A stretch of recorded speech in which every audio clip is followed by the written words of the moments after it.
You are now tuned in to Hot Topics with Donna. And on this show, we do one thing: keep it real hot. That's honest, open, and transparent. If you didn't know, now you know.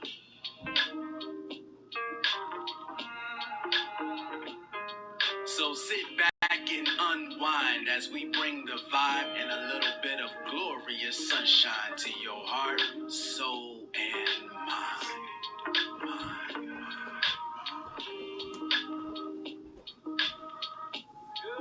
Your lovely host, Hot Donna, will be with you in just a few moments. But while you wait, go ahead and set an atmosphere of peace in your space. If you can, cut the lights down low, get your hydration on, vibration zone. Cause tonight, you're about to receive some delicious food for your soul.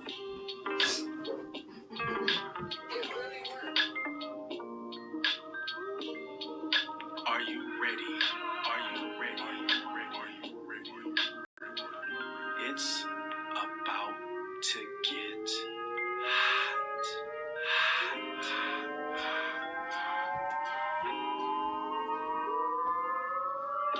You are indeed in the one and only place to be this evening. We appreciate you for joining us, and in just a few moments, we about to turn the heat all the way up.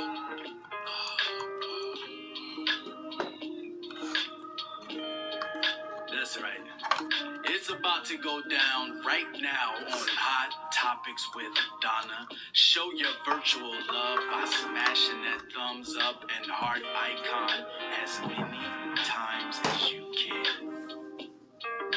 And without further ado, I have the distinct pleasure of introducing your host, the one and only Hot Donna. Hello, everybody. Hey, Crystal. Thank you for joining. Thank you guys for tuning in to another episode of Hot Topics with Donna. I am your host, Donna, and HOT stands for honest, open, and transparent. I still have a mug to give away. And the question that I had, let me show you the mug. This is the little box it'll come in. And this is the mug itself. And the question was, who wrote that song that just played for the live? And this is the gift that you will receive. We will mail it to you free of charge. Okay, so I'm going to go ahead and give you the word for today. And like I always say, it's for me, it's for you. Guys, I just thank you. If you guys didn't see last night live, you truly need to go back and see it. It truly will bless your soul. It truly will bless your soul. It's about overcoming adversities.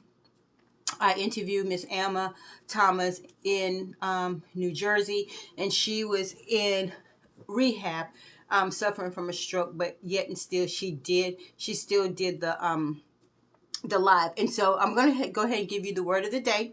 The word of the day, and you'll see why I chose for this guest, is laughter. And it comes from Job 8:21. And it says, he will yet fill your mouth with laughter and your lips with shouting. So we have to remember to laugh. They say laughing is good for the soul. So I am going to bring my guest on, and we're going to get started. I hope you guys have an amazing week. Just trusting and doing what what God called you to do, but really and truly go see the live from yesterday. Hello. Hey, Joyce. Thank you for joining. So I chose laughter for you, and I told people, even though when I did my when I started sharing your flyer, I was like, they'll get it, and so I chose laughter, and it it was Job 8:21. And so, being a comedian, how has laughter helped you?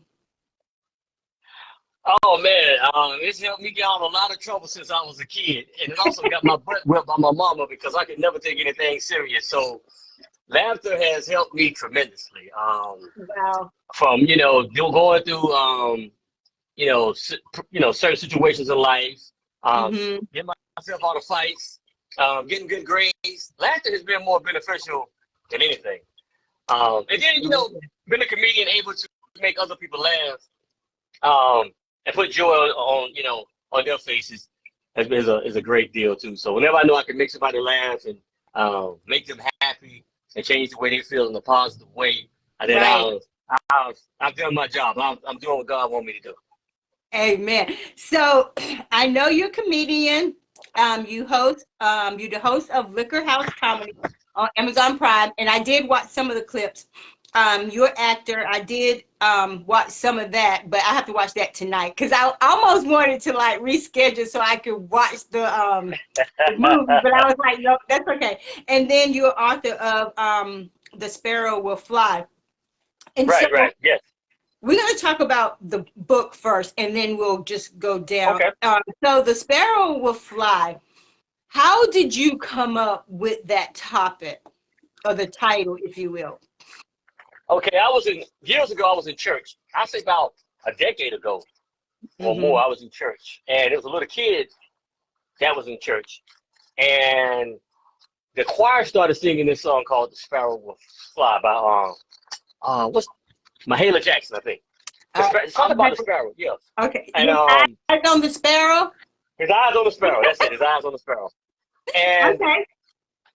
the little boy, he obviously had cancer. He was overcoming cancer. Right. And in that moment, I saw him. He was happy. He was singing the song. And he was clapping. He was filled with so much joy. Mm-hmm.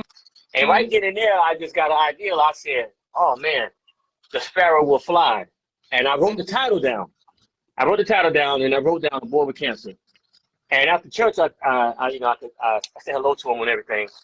So when I got home, I went back to that title, and I wrote a note to myself. I said, write a book about a little boy dealing with cancer. And I put it on the shelf, and I came back about 2 weeks later, and I started writing a short story about a young boy dealing with cancer, because for him to be that young, he inspired me by how he was handling that situation. He was singing the song. He was happy the whole time throughout church. And I said, wow, how can a little kid, deal with such a disease like that and have so much high spirits in the house of the Lord? And I said, wow, this is just confirmation that I need to do this. Because as soon as I saw it, I made a light bulb with my head and said, you got to write something about him. And the song, Down the Sparrow, is what gave me the idea of, for the title. And I said, he got cancer. And I don't know I know the song inspired it, but the sparrow will fly. And I was like, what is the sparrow going to do? So when I got back home, later on, 2 weeks later, and I picked up the pen and paper, I said, what can I write about? And I said, I'm going to write about a young high school athlete dealing with cancer, since I'm a big sports fan. And I said, I'm going to title it The Sparrow Will Fly. And that's how I got the inspiration for the book. And in the book, everybody has a biblical name. Everybody has a biblical name. And but that's where the inspiration came from. Young boy, I think his name was Brian, and he gave me inspiration for it. I wish I could see him again and let him know that the book was based off of the inspiration he gave me in church that day. Right. And so when you saw him, did he look sick, or you just, you all knew that he had, cancer? Yeah, I knew he had it. I knew he had cancer because I overheard people probably going to church. They was talking about how God is healing him and everything. So when I saw him, in the pew sitting down, and the song came on, he was so elated. He was so happy. He was clapping. He was singing, and it almost brought tears in my eyes. I said, "Wow!" I said, it just caught me. I don't, I've seen little kids with cancer before, but it never touched me like that.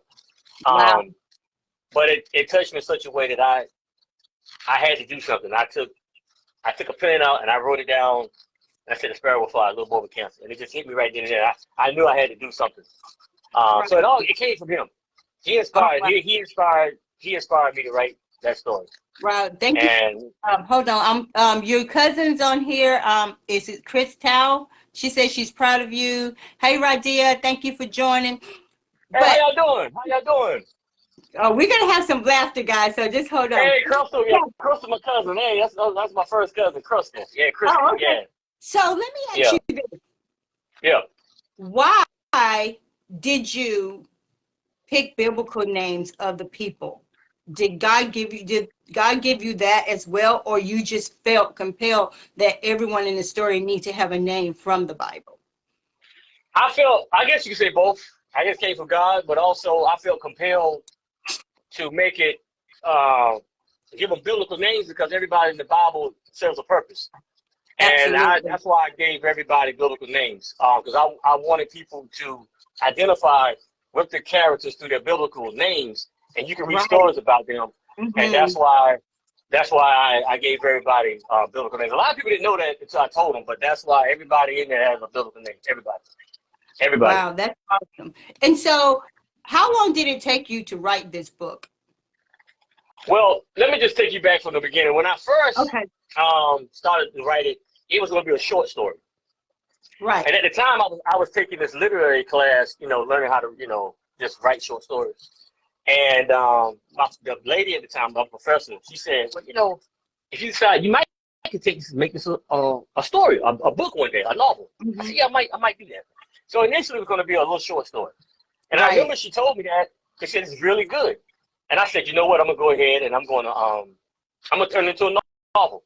So when I decided to write it as a novel, it took me about, I want to say about a good 5-6 months for me to really write it.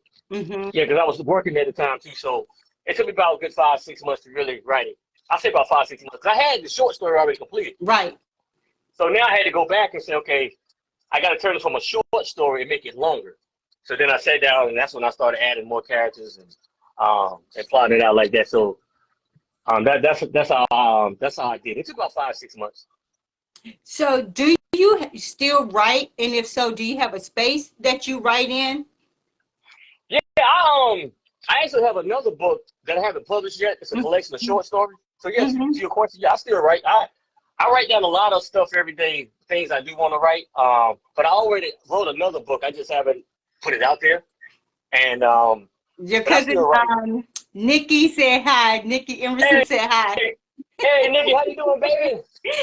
How you doing, Nikki? Yeah, they are truly good people. I love her parents. They are truly good people. Yeah, they're good people. Yeah, they're good people, man. Yeah, I'm glad my cousins, my women cousins would come on here and support me. I can't get my knucklehead boy cousins to do it, but I knew my two cousins right here would come. I knew Nikki would and Crystal would come up there. I knew that. Yeah. Absolutely. And so here you are writing this book. Right. And so love you too, baby. Was it hard for you as you was writing, thinking about how and what inspired you to do that? Did you at some point during your writing get choked up? It wasn't hard writing it at all because I felt like I knew this is what I was supposed to be doing. Absolutely. And there were times I was writing, I wouldn't cry or nothing, but I would feel the emotions of the characters because I was writing it. And I would think about some of my loved ones who passed away from cancer, my grandmother, my just different people I know. My uncle Rob, my cousin's dad. A lot of people in my family had succumbed to cancer, and just friends. So there was emotions going through when I was writing it, but I never ran out of ideas because it was like God took the ideas and said, hey, I'm gonna put this in your head, and this is what I want you to say. And every time I was writing, I would listen to some type of inspirational song. Wow. Something, The Eyes of the Sparrow, all types of some songs, not being Christian songs. But I listened to things that was just inspirational, and it just gave me more oomph or more power to just go through it. I'll be up sometimes 2-3 in the morning just. Wow. Yeah. And so, who is your biggest inspiration? Oh man, I can oh, that's a lot of people, man. My grandparents. I'm gonna start with my grandparents. Right. On both sides of my family. My mom's mom, my step granddaddy, and then my granddaddy who passed away, Hubert Kearney. I was start with my grandparents first and foremost because they grew up in a different era, and they was always hard workers, and they always inspired me to be positive, have no excuses. Right. You know, they said, hey, you got the gift to do something, you can do it. There's no excuses. And my last grandparent that passed away, Hubert Kearney, he was like, you know, he served in the military for like 30 plus years, and he was very inspirational. He didn't take no excuses. When I remember when I wrote the book, he said, that's good. I'm glad you wrote the book. You was gifted to do it. Now I want you to go do something else. You were supposed to do that. And he had this saying in life, what you put into life is what you get out of life. If you put nothing into life, you get out of it. Yeah. And that always stuck with me. And he never had excuses. Even when I went to college and graduated, he said, all right, you got your bachelor's, get your master's, get your PhD. So they inspired me from the fact that they said, there's no excuses. You can get a job. I don't care what goes on with you, you can do it. Because they grew up in the South. You know, they told me stories about how, you know, they would get up in the morning and walk through the woods and they would see black people being lynched. So they come from a different era. So there were no excuses. You know, they said, hey, y'all got more opportunities than we ever had. So take advantage of them. And that stuck with me. So I've never used excuses for nothing. So they would be the first ones, followed by my parents, who always told me to keep God first and, you know, lean on your talent and take it there. So I would have to say my parents and my grandparents, you know, those were the ones who really inspired me. Besides athletes, but it had to be them first and foremost. Yeah. Absolutely. And so here you are, comedian. Yeah. He said his granddaddy was definitely a pusher who led by example. Absolutely. That's amazing. And you know, we don't find a lot of that today because, you know, I work at a high school and you see so many kids, they just, like you said, they don't have the morals and standards that we had, you know, instilled in us from my grandparents. And, you know, because kids was always like when they had company, we out of sight, out of mind. You better not be up in the living room, you know, in grown people's conversation. We just didn't do that. No, I didn't. You know, and now kids can tell you all that's going on in their household, you know, and some. Yeah, you're right about that. And talking about granddaddy definitely was a pusher. He was, and I should love to talk to him. He was originally from Raleigh, North Carolina, and he left home. You know, back then they would just leave home like for some reason real early. So he left home. He's like 16, 17, and I don't know if some of my cousins know this, but he had supposedly had shot a white man, and he had to leave.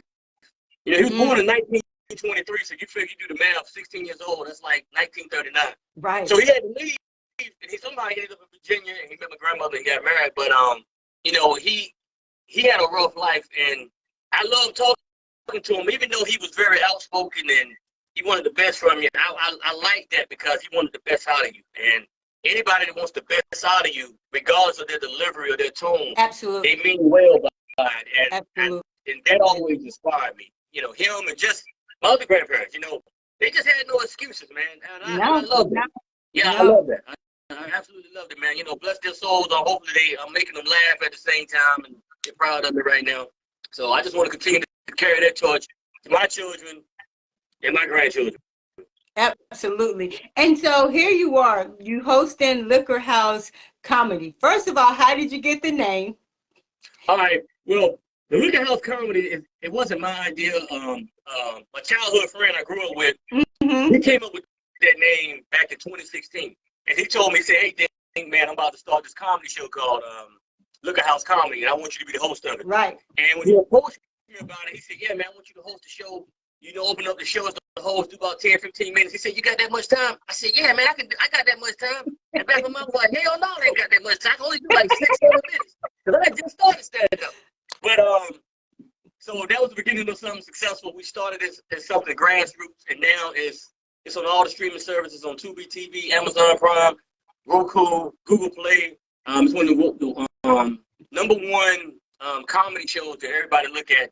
And I want to thank Top 8 for that opportunity because if it wasn't for him, I probably probably wouldn't be where I'm at now in terms of my entertainment career and the credentials behind all of that. So I want to thank him a lot for, helping put me on the map. So is comedy something you wanted to do? Yeah, well, let me say this. I just always wanted to try it. I've always been a funny guy, like to cut up, class clown, all that. And in my early 40s, I said, you know what? I think I'm gonna try it. I said, I just want to try it, see if I can do it.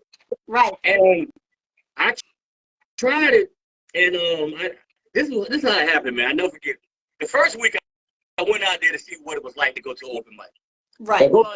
There's a lot of white people, they drinking and stuff. I said, yeah, I can do this. I said, okay. So the next week, I made my mind up to go do it. Right. So I wrote all these jokes down on a piece of napkin. And it was something that was like, you're going to do this. Something in my head kept saying, you ain't going to get cold feet. You're going. Right. So I did that at night, and I'm the only black comic, and I'm the last one. So I get on stage, and I say these jokes, and when I say it's silence, it was silence. It was almost like the white folks looking at me like, what the hell is this nigga doing here? Why is he here?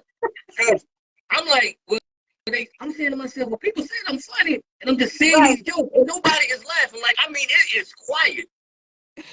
So I said, I had this little silent prayer, man. I said, God, these people ain't laughing. I'm going to say this last joke. Right. These people don't laugh, I'm going to get the hell off the stage. So I told them, joke.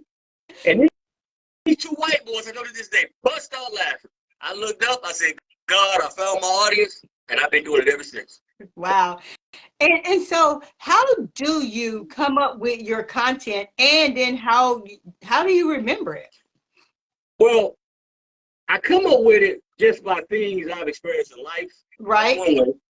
Mm-hmm. Another way, things I just see. Like today, I was driving down the street and I saw a homeless person. So I pulled over to the gas station and I typed in the joke that I want to talk about later about a homeless person. Right. So I just tend to talk about things that I see, life experiences. The things just pop up in my head. Crazy things just pop up in my head, it's always been like that. Things that just pop up in my head, and I say, you know what, I'm gonna write about a crackhead. Right. Or I'm gonna write about a church person. Different things just pop up in my head, and I'm always writing. I'm always writing something, and something funny would just pop in my head. Whether it's children, wife, cousins, black people, white people, just everyday things. It's just things that pop up in my mind, and how I remember it is I rehearse it. Like every week I go to an open mic. I go to about 2 or 3 open mics. Okay. So I write my jokes down and I rehearse them out loud in my garage, a bedroom, or something like that. And I go over it over and over it. So I remember it. But then sometimes I still forget when I get on stage. So I just rehearse it. That's how I memorize it. That's the best way for me to memorize stuff, is just rehearsing it. Because if I try to memorize it just like on a piece of paper, I forget it. So I have to open up my mouth and actually perform it so that I can memorize it. Right. Yeah. So how do you handle hecklers? When people want to, try to get one back at you. How do you? I go in. I go in on it. I treat it like a street fight. I said, they want to crack on me. I go all in. I talk about the mama, the daddy, the children, whoever. And what I do is, when I go at them, I go at them so hard that the crowd will start laughing, then I shut them down. That's how you handle them. That's how you handle them. You gotta go in on them. And sometimes some hecklers are like, they're funny, but they ain't really, trying to joke. Right. Like one guy tried to help me. You don't really help him. He said, oh, man, what you mean you did that? And I said, give it up for this guy back here. You want to know how I did it. So I called his name out. I said, hey, man, this is how I did it. And I told the joke punchline, and everybody started laughing. And that was the end of that. So every heckler is kind of different. But I don't get a lot of hecklers, though. I've had my share now. Don't get me wrong. Right. But when I do get one, I try to beat them down. I go all in. Yes. And so, I go all in. And so, have you ever been criticized for because of content that you may have joked about it? And if so, how do you handle that? Oh yeah, I've been criticized. Yeah, and I like when I get criticized. And I'm gonna tell you why I like when I get criticized, because I feel as though I'm the author of the joke, and I'm telling it from my perspective. Right. And if you come into the house of jokes, like you come into the house of Lord, you should expect to get some knowledge. You should expect to laugh. So Right. why you gonna get upset? You're going into a house of people joke. I mean, as a comedian, you're not, unless you're going into some Christian comedy or some clean comedy. Even clean comedy could offend somebody, regardless of what it is. Absolutely. You can't go in there to be getting upset. It's a comedy show. So when I get criticized, I know I got their attention. I love it when I get their attention. I try to talk about everything on the stage, whether it's homosexuality, whether it's marriage, whether it's drugs, alcohol, being married, kids. I try to talk about all of it because it's things that we all can relate to. Absolutely. I mean, even if I don't curse, the topic is still relevant. Absolutely. So I mean, we can laugh at everything. Like some gay people don't like it when you talk about them. But I told this one gay couple, I said, y'all not exempt. Y'all pay taxes too. So, hey, that means your butt is mine. If I got something, I mean, I'm not coming on there trying to hurt people's feelings. But Right. Like I told this joke before. Like I said, the joke goes something like, they try to say black men are deadbeats. But I said that the original deadbeat is the white man. He created racism, but he won't take responsibility for it. Right. And every time I say that joke, some white people don't like it. But I don't care if they don't like it. But right. it's a joke. But So in other words, you don't have a problem being controversial. Absolutely not. What you gonna do to me? I'm just telling. I'm telling the truth. I know you are. Yeah. And I know people are gonna agree with me, and I know some not gonna agree with me. But Absolutely. it is what it is. It's not you shouldn't get upset. You should just ask yourself, wow, this man or this woman just gave a thought-provoking joke or something. Maybe instead of me criticizing, maybe I can take a look and understand where the hell she's coming from. Instead of Absolutely. I don't care if it's about religion. I don't care if it's about sexuality. Why get offended? Why not just sit back and say, wow, man, that's a good point. Well, I might not agree with that, but I can understand where they're coming from. Let me look into it. So I like it, and I'm not gonna change what I want to say. I feel like stand up is the one place where you can go and be free. Tell the truth. It's one thing to tell the truth, it's something totally different. You going in there, you going to be vile, and you want to degrade people, and you want to hurt people. That's good. I'm not trying to do nothing like that. I'm not trying to tear you to pieces. I just come and have a good time. The same as my grandparents would tell us the truth. Absolutely. So, just like my grandfather, the one I was telling you about, he had, and my cousin will tell you, he had no problem just telling you when you were wrong. Absolutely. You having babies, you can't take care of them. Tell you the truth. So if I say it on stage, how you gonna get mad? If you want to go with people just having babies, man or woman, black, white, whatever, and you can't take care of them. Absolutely. And that's a fact. Yeah. And so, and how often do y'all do or create liquor house comedy? Well, the pandemic hit, we had to stop. So we had done a liquor house comedy show since February 2020, right when the pandemic hit. So we're picking it back up. However, I've still done a lot of shows though in movies in that time frame with Ty Banks, the producer and creator of Liquor House Comedy. Yeah. Right. But I want to see. I'm going to watch the movie that you were in, Messy. Okay.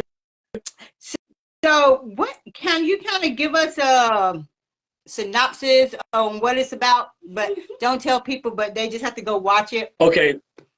Well, Messy, just like it's Messy. Messy basically is an urban crime drama about different characters doing a lot of messy things.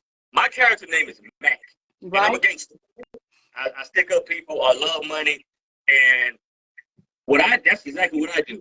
But then you got other people, storylines dealing with, they're cheating on their husband. Some of the women are dealing with me. Some of the guys that I'm working for, I'm robbing. I'm setting up other guys. So every character everybody's got their own plot. That's why it's called Messy. I'm not the main character in Messy though, but that's the gist of Messy. Everybody is doing something messy, whether it's criminal activity, cheating on a man, cheating on a woman, That's what Messi is all about. And then Messi leads into Hit a Lick 2. And actually Hit a Lick 2 was supposed to be Messi 2, but they changed the name. Okay. Now Hit a Lick 2, that's about me, the main character, and me getting out of jail and just having a crazy day, basically. And I'm a straight thug in that movie. I'm a complete thug. Well, It's no. you have to inbox that to me too, but because I saw just a little snippet because I wanted to kind of like fast forward it because I wanted to see your part, and I did come to your part when you was talking to the other guy. You know, y'all was on the street and stuff. And I was like, dang, I wish I would have had time to watch it, but that's gonna be one of my watch tonight. Yeah, I tell everybody watch Messi first, and then watch Hit a Lick 2 if you can, because Messi. I mean, Hit a Lick 2 is supposed to be the sequel to Messi, the first right. Messi. Right. Because, so I tell everybody if you can watch Messi first, because you have a better understanding about Hit a Lick 2, and that's what I'm a complete fool in that. I had to come up. I mean, to be that type of guy was like that was hard. That was hard to do. Wow. Yeah. And why was that? Because of who you are? Yeah. I've never been a thug. I mean, I've had fights and stuff like that growing up. Right. But, my character, Mac, he's been to prison. He's a straight thug. He's a criminal. He loves money. He'll do anything for money. Right. He works with crooked cops. Like, that's my life. And I had to be a criminal. I had to stick up people. I've never been that guy. I've never done it. Now, I got cousins that done that, but that ain't me. So I had to study these characters. Right. These stories in real life. Like, Ty said, look, I'm going to give you these two guys I want you to base your character off of. So I had to watch these guys really be criminals, and then also talk to some guys in real life who did it. So I had to these people, and I had to become them. From the facial expressions to the mannerisms, I had to become something totally different. And I enjoyed doing it because it was something different than stand-up. Like if you watch Hit a Lick 2, you're going to really think I was a psycho. Seriously. Yeah. I had to go in the character. I had to stay in the character too. So it was emotionally challenging, but it was well worth it. Yeah, well worth it. So when you were at home preparing for this, was it hard for you to get in character, or once you hit the set, was it easy for you to just get into this character in particular because that was not who you were and you didn't have any? You had knowledge about it, if you will, but you never experienced that type of lifestyle. Right. Well, it was hard at first. So what I started doing was I started writing down ways, okay, this is who Mac is, and this is what you need to do to get in the character. So I would watch the guys I was emulating. And so what I would do throughout the day sometimes, a couple times throughout the day, for like 10, 15 minutes, I would become that character. Then I would take up cue cards. Before I went on set, I would actually get in the character. Like, I would get up, go to the bathroom, I would become Mac. I would talk, do the stuff Mac's supposed to do, get in my car, and when I got on set, that's who I was. I became Mac. As soon as he said action, I was Mac. And during the breaks, me and the other guys, I would say, look, let's stay in the character. Let's make up some stuff. So that way, when we went back to filming, we was all in character. Right. It was challenging, but it was well worth it. It was well worth it. I absolutely enjoyed doing it, but I'll be the first to tell you that to be something else is hard. When you see these people in movies acting, it takes a lot to become somebody else. I really had to become them, I had to become them. And so when did you start getting into acting? Did it lead from comedy to acting or acting to comedy? It all happened in 2015 when I did my first movie with Ty. I said he was putting a comedy out, and I was just messing around with him. I said, man, put me in your movie. He said, send me your email address. I said, okay, I won't think of nothing. And then he sent me the script. I said, oh, man. I said, he really want me to be in the movie. So I read the script. We filmed the following week, and the dude I did the scene with, after that, he said, hey, man, we got a role tomorrow in another movie. You want to do that? So I did 2 movies in one weekend in June 2015, and then August of 2015, that same year, that's when I started stand-up. I went on stage for the first time. So everything happened in 2015. And so I have a question. Is there anything that you will not make jokes about? Is there, because some people say I won't do this if they're acting. Is there any particular subject that you won't touch? As of right now, I don't have any jokes about rape. I think I don't want to have no Right, jokes about that. I've seen comedians do it and they pull it off. I have no desire to do that. right, I have no jokes about talking about Jewish people. I've seen comedians do that. So right, rape, rape and talking about Jewish people. No, I ain't. I don't really mess with that. I don't, and I just don't, and I just don't. I ain't got nothing to, say about. I just can't make raping somebody funny, and I definitely ain't got nothing to say about Jewish people. And I know a lot of comedians like to try to do it, but I don't have no desire to do right, that. It might be some other stuff. Yeah, those are two of the main things. I really don't. right. I don't have no reason to touch. So let me ask you this, because I was looking at some of the clips from Liquor House comedy, and then when I met you a couple months ago, Right. what inspired you to do the rope? That wasn't my idea. Ty Banks. It started with him. Ty called me up one day.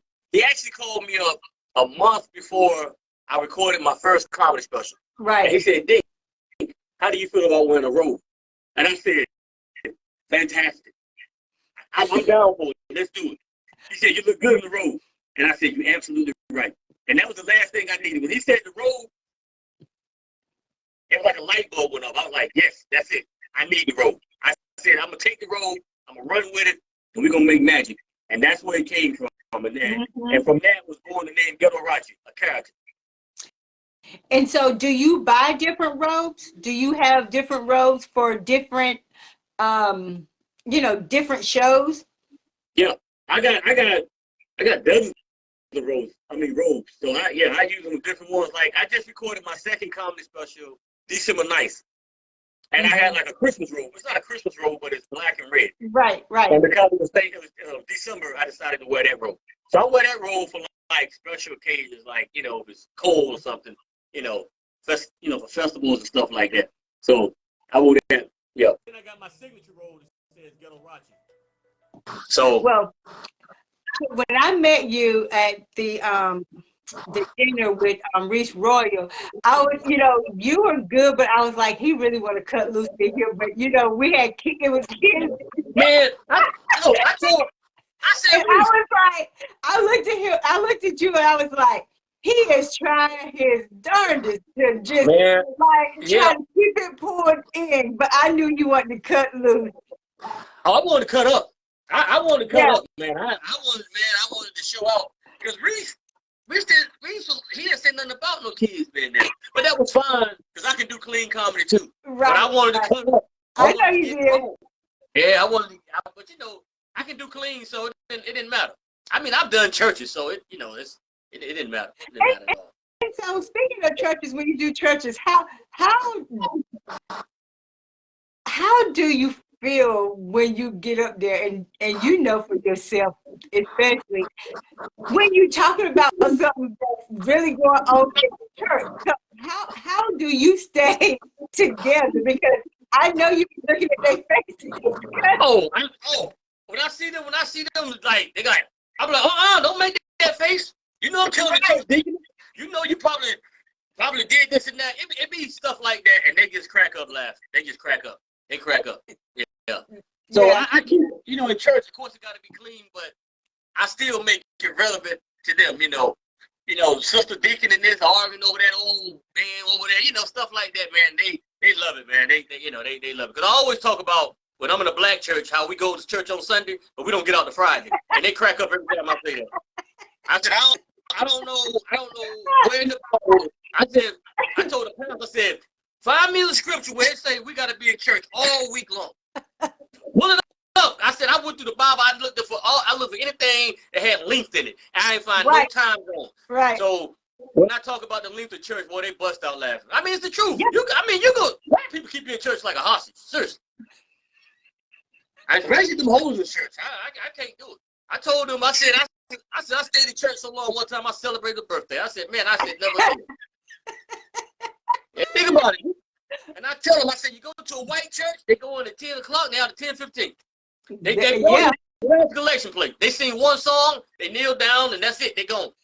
They go home to kiss the dogs, whatever. I said, us, we in there all day. All day. All day. And so, do you ever come back? Have you? I mean, like, how do people book you if they want to, you know, for a show or like a church or an event? Mm-hmm. Well, sometimes it's word of mouth, but I pass out my cards, you know, my phone numbers. It just depends. That's normally how people get in touch with me, you know. Normally like that. Social media, they hit me up. You know, that's how they hit me up sometimes. And word of mouth helps a lot. But normally, after the event, I pass out my cards, I give all my information, and we just go from there. Because one time at the church function, somebody said, "Hey, I know you can be raw, so I want you to come to our cookout and tell some jokes." And I've done that before too. They said, "Be raw." They want to get you outside the church. Say what now? I said they want to get you outside the church so they can really. My pastor, he knows what type of comedy I do. He know he wants to come to the shows. You know, we all know people who go to church. We know how they do. I mean, we know they drink, smoke, they hang. I mean, you know, we ain't fooling ourselves with that. So a lot of people, absolutely. Yeah, a lot of people in church. I mean, they know the deal. I mean, yeah, we go to church on Sundays, we give out, you know, all that, but we know what happens outside of church. So. Absolutely. Yeah, so a lot of people that hit me up, you know, yeah, we know we in church, you gotta be clean, but yo, come to my mom's birthday party and make her laugh. She loved you in the road. She said be wrong, whatever. So I've done birthday parties, I've done cookouts, swimming parties, I've done all of it. Yeah. All of it. So is this your full-time job or do you have a regular 9 to 5? Well, I retired from the federal government August this past year after 31 years, military and everything. So I do more stand-up now, but it's not full-time. Well, I'm not booked every month. I mean, like every week, but a couple times out of the month I am booked, you know, for shows and stuff. Eventually it'll pick up where I will be doing it full-time. I'm probably doing more acting than I'm doing stand-up. So which one do you prefer? Oh, I love stand-up. Well, it's equal, but I got to get stand-up the edge, man. It ain't nothing like cutting up on stage. In front of people, they don't like it. But I love acting, too. I absolutely love acting. Acting is a different animal. It's a different beast. I respect that genre a lot. But I got to give stand-up a slight edge because it's nothing like just cutting up in front of people live. You know, ain't nothing like it. Nothing like it. Right. So if people want to get into stand-up and even into acting, like how would you suggest they, you know, go about? Like, you know, because a lot of people have these desires, but that will cause them to step outside their comfort zone. Well, if you want to get into stand-up, all you got to do, depending on where you live at, just go to a comedy club and sign up for the open mics. Or, like, right now on Facebook here in North Carolina, they got this group called Triangle Comedy Group.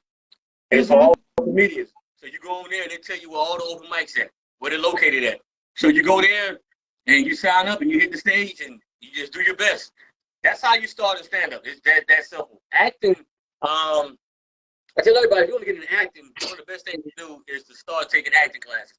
The thing about acting versus stand-up, acting has a more clear path to get into where you want to be versus stand-up. Right. With acting, you can sign up for some classes tomorrow and take a couple of classes, get them with your belt. And when you take these acting classes, you know, they take headshots, they record you, they do all this stuff. So once you finish taking the acting class, you say, okay, I'm going to take my acting reel and my headshots to this agency over here. And audition for them. They like you, they sign you up, and then you start getting auditions. In addition, you can still take classes. So acting has a much clearer path to stand-up. Stand-up is, when you see these guys, like Say the Entertainer and all them, by the time you actually saw them on television, those people have been doing stand-up 10, 15, sometimes 20 years. Wow. Bernie Mac, the first time we saw Bernie Mac was in 1992 on Def Comedy Jam. Bernie Mac had been doing stand-up since the early 70s.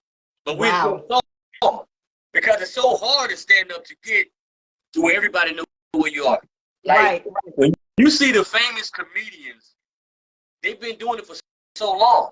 And a lot of them had to, you know, they was found on television and stuff like that.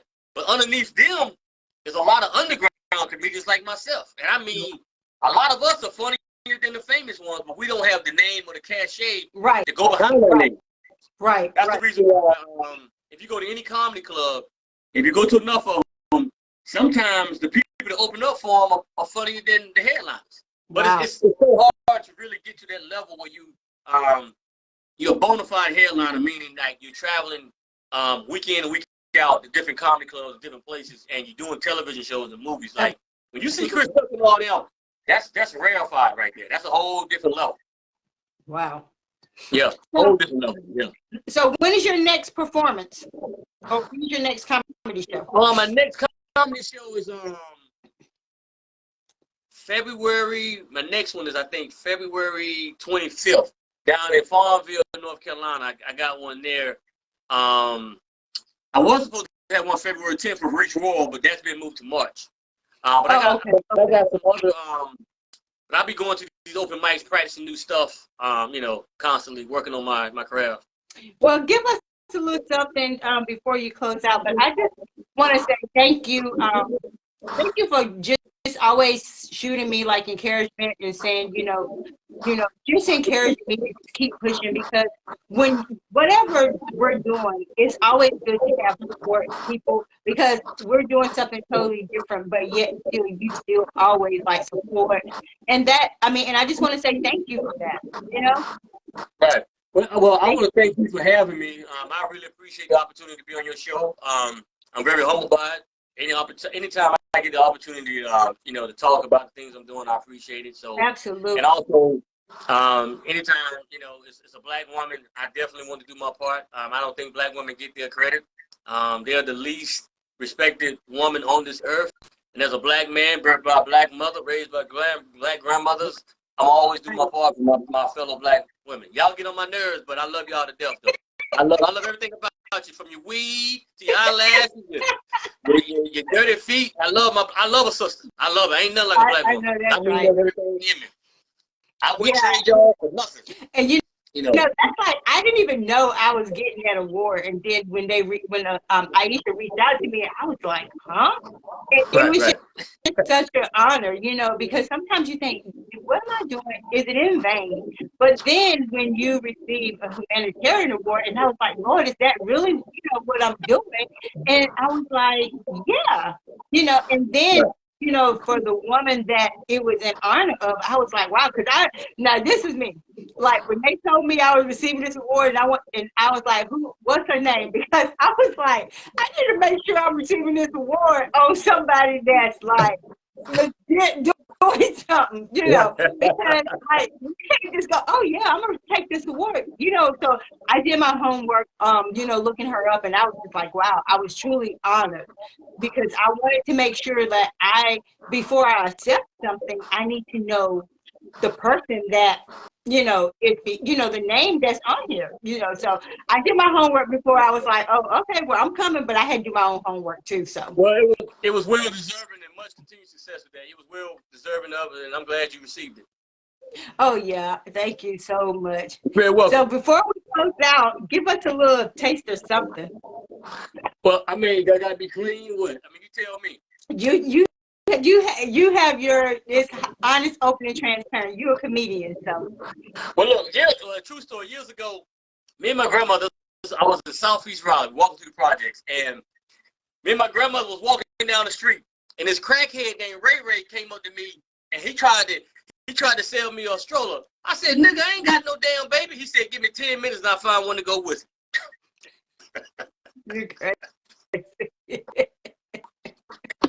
That's a true story. He did. He tried to sell me a stroller, and that's exactly what I said.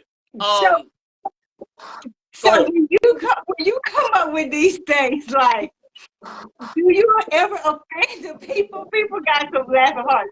Do you ever offend the people, like, that you tell a story about, and they know it's a true story and they know it's about them? Yeah, they get mad, man. Like, I got this joke, man. Like, all right, when Donald Trump when he was the president, I read someone on social media, someone said that Donald Trump was very consistent. So when I got on stage that night, this is how I said the joke. I said, someone said that Donald Trump was consistent as a president. I said, Donald Trump is as consistent with a man with Parkinson's disease and a damn coloring book. And they got mad.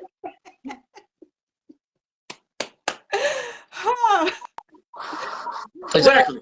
That is, Yeah. Yeah. I've had people get me.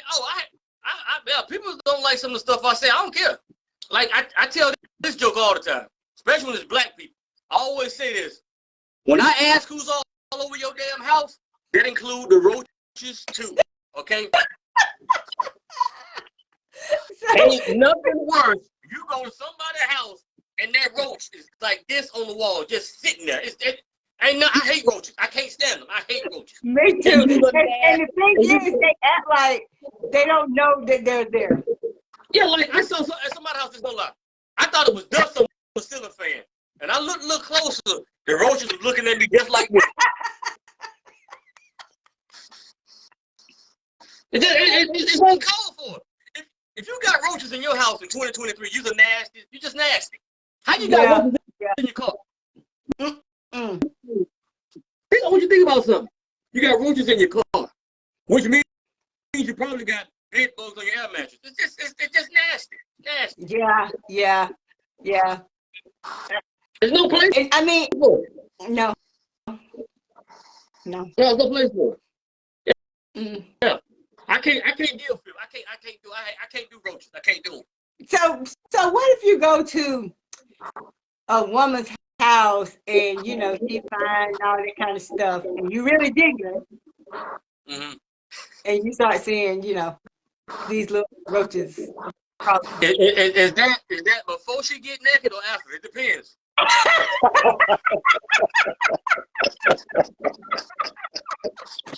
God, hey, if it's why she naked and that body right, them roaches, I'll play with the roaches. Hey, buddy, you want some water? I'll play with them. But if them clothes on and I see that roach, I say, hey, baby, my mama called him. I got to pick up from the rest home. I'm out of there. But if she dies and the roaches come, you just gonna be like, we'll deal with this later. Yeah. Well, I don't know, cause like I said, it got to be some incentive to stand. Now, you can be fine all day, but I'm gonna need more than that. You got to be half naked or something. I mean, something. Give me an EBT card, something. Food stamp. She got an EBT card. And I see a roach. I look like I don't see him like. Yeah, what you want, baby? Yeah, I just ignore it. I will ignore it all day. But it got to be an incentive for me to stay there. If I see a roach, you can be fine all day, but there got to be something that you got to have. You gonna have to cook. No, I ain't gonna eat your food. I forget that. I see one roach, I ain't in the house. She can't give me a candy bar that's wrapped up in the freezer. I don't want it. No, I'm done. And when I get out of there, I'm calling social services because there's no reason you got roaches in your house. No. And you know something else I don't like is when people get on, and black people do this all the time. They go live on Facebook in their bed, and their pillows, the dirty pillows look like old tea bags, wet tea bags. It's just disgusting. It's no need for it. And I just can't do it. I don't know why they take pictures in the I don't know why they take pictures in the bathroom, like, and this is the thing, like, growing up back in the day, we didn't take no pictures in no bathroom. We never took pictures in the bathroom. We try to find the hottest spot in the house that give us a little flair, but they take them in the bathroom. They don't care where they take selfies at now. They want attention. They don't care. They nasty. The bathrooms look nasty as hell. They take them in the kitchen, plates all up there. I'm like, oh, the nasty, filthy bastard. Come on, you coming over here? Hell no, I ain't coming over there. I come on, I'm gonna beat your ass and tell you to clean up. That's what I'm gonna do. Right. I ain't doing it. I don't do the filth. I can't do it. No, I know. I know the feeling. I know people in my family right now, they nasty. They see you come to my house and sit down. Hell no. No. One of my cousins, I went to the house years ago, and I set up like this. I did not want my back to touch her damn sofa. No. Smelled like buttermilk in that house. Hell no. I ain't doing it. I'm not doing it. So what happens when you go and you start seeing them on the couch? I walk right back out. I walk right back out the house. I ain't gonna lie. I have literally went in some people in my family house. I walked in, I smelled it, I saw it looked bad, and I walked right back out. Where you going? To my car. For what? I gotta make a phone call. I make up anything. I'm not doing it. I'm not doing it. I'm not putting my stomach through that turmoil. No, I'm not doing it. If I want my stomach to hurt like that, I go to Taco Bell. I'm not doing it. No. I'm not doing it. Under no conditions. I don't care who they are. I'm not doing it. There's no reason to be filthy in 2023. None. You just a nasty son of a bitch. I just hate to say it. You just filthy. Come on, you want to eat my? No, I don't want to eat nothing out your house. Nothing. I'm gonna call the cops. Babies walking around with nasty pampers. That's another thing. You nasty. The baby's nasty. Like, how your baby's nasty and they climbing all on the walls, opening up the freezer. It's disgusting. It's sorry. Yeah. And it ain't just, it's black, white people too. It's all. Don't get me started. Black, white, Mexican children are the worst. They are the worst. They're the worst. What Mexican children go to the laundromat and just tear up everything.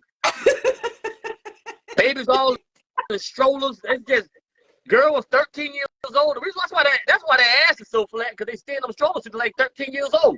It's just awful. It's awful. Awful. It's sad.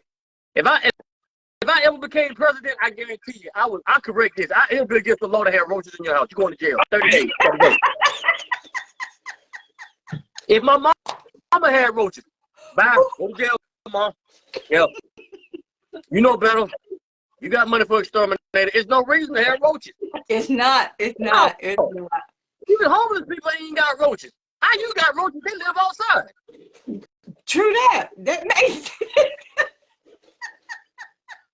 No, I ain't doing it. I'm not the one for it. No, I don't. Well, do it. I can't do roaches either. I cannot. No. I cannot. Because when you was growing up, like when we was growing up, like we would go to some of our family members' house. And I remember I used to hate going because, like, of the roaches and stuff. And so, like, me and my brother, as we got older, me and him would be talking, and my mom, oh, that's why you didn't like to go. He was like, no. He told me, I'll go, but your daughter was too bougie. And I told him why. And I used to have a fear. And at night, I used to just put the covers, like, over my head. Because you don't know. Like, no. Oh, and them gold roaches, they don't, you turn the lights on, they sit there. They like, what? They ain't going nowhere.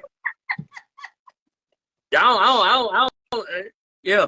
Anybody got roaches, I ain't going to the house. I ain't trying to fight them, because you got roaches, you don't care. You don't care about taking nobody's life. You don't care. No. You just don't care. It is what it is. Yeah. Well, I am so glad that we got this live, but I am going to watch your movie. But I'm sure if you're doing stuff with Reese Royal, I'll be seeing you again.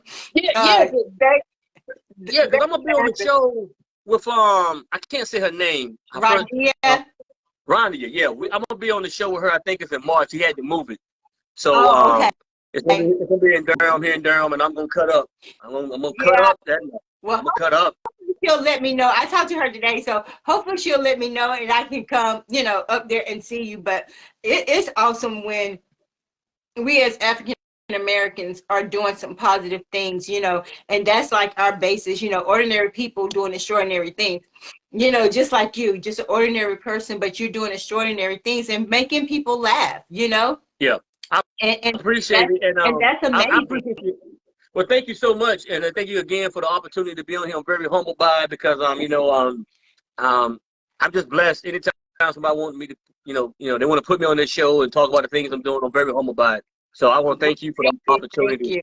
And, I know other people, if you want to put them on your show that's doing great things like Ty Banks, let me know, and I'll send them your way. Yeah, please do. Ty's doing, he's like the next Tyler Perry. But I mean that. Please do. I don't mean that in a sexual way. I mean that like in the work he's doing. Yeah.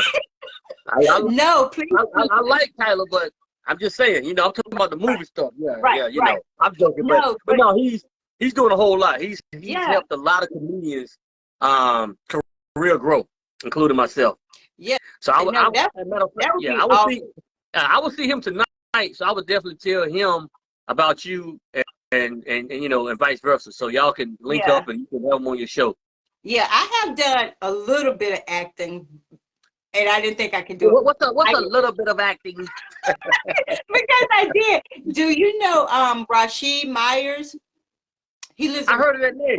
I've heard of that well, name. Yeah. they do a lot of skits in their own like YouTube, and so he will always reach out and say, "Hey, I got this part for you." I played a drug dealer's fiance, Oh, um, cool. and then I played a role where I was having an affair with a girl's husband, but then come to find out the husband and her was having an affair. So, you know, like I really enjoyed it. I didn't think I could do it. The first time I did it was about 4 years ago. They had a photo shoot, but it was supposed to be like a bachelorette party, but come to find out, he ended up making me the bride. And I was Oh, like, wow. I was like, y'all gotta be kidding me. But his girlfriend and some more ladies, they was like, we're just gonna ad lib, we're gonna help you through it. And then it led to the next part, me getting at engagement dinner. So yeah, that's like I said, I did a little bit, but I really enjoyed it. Like I didn't think I could do it, but I really enjoyed it. Well, that's great, man. Congratulations Yeah, on that. Well, you yeah, definitely need to interview Ty and tell him some of that. Yeah, I mean, yeah, for real, like Ty has helped a lot of people in right. this industry. I have like 30 credits with acting because of him. So, Wow. I'm definitely gonna get y'all two in touch. Matter of Yeah, fact, please do. when I finish this, me and him are going to have another business meeting with somebody else. So, I'm definitely gonna tell him about you. Yeah. Thank you, thank you, thank you. And like I said, we'll be in touch. We'll see each other again. But thank you.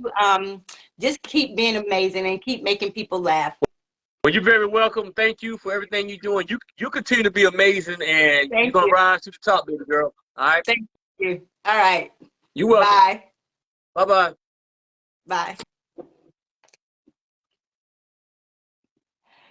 Thank you guys for tuning in. Hey Tina, thanks for tuning in. Guys, if you just coming on, you can go back and watch the replay. That was Donnell. He's a comedian, he's an actor. He has a movie out. Let me tell you what it's called. It is called Messy, and it is on Tubi. So go watch that. And then he's also on Tubi doing Liquor House comedy. So those are some things that he's doing. So just go watch him and support him, follow him if you will. Before I close, this mug we are giving away. It's got an M on it. So it's ceramic. And then it's going to come in this little nice gift box. And the only thing that you have to do is answer the question, who wrote the song for Hot Topics with Donna? Some of you may have been with me long enough to hear me say it. But if no one wins it tonight, when I come back on, maybe this weekend, I'll give you a hint. And then when we do the giveaway again, you may be able to win that as well. And next week, I will be giving away another book, An Imperfect Marriage Saved by Grace, by me. This is truly my life journey. So I will be giving away another autographed copy. This one, Amanda Barber won that. So I'm excited. So thank you. If you know someone or yourself that would like to be on Hot Topics with Donna, the only requirements that we have here is you be honest, open, and transparent. We interview ordinary people just doing extraordinary things in their lives and in their community. This is a platform where we want people to know that they are still amazing, ordinary people doing some phenomenal things in their lives. You know, from single mothers to authors to pastors. You name it, we done pretty much had it here on Hot Topics with Donna. And the most beautiful thing about it is we have not met over half of our guests. But when we reach out to them, they say yes, and then you get to see them here on this platform. I did an interview last night, and it was really, really encouraging because it showed the perseverance of a young lady, if you will, that had a stroke, and she was still determined to do her interview from rehab. So if you get a chance, go back and watch it. We're on YouTube, we are Instagram, we're on Twitter. Go to our YouTube channel and subscribe. Please subscribe, have your family to subscribe. There are over 50 something, I think, videos that we've done interviewing. So I put those on our YouTube. Also, I am going to be looking for someone, and it could be a past guest, to host our February 22nd live. That would be our second year of doing Hot Topics with Donna.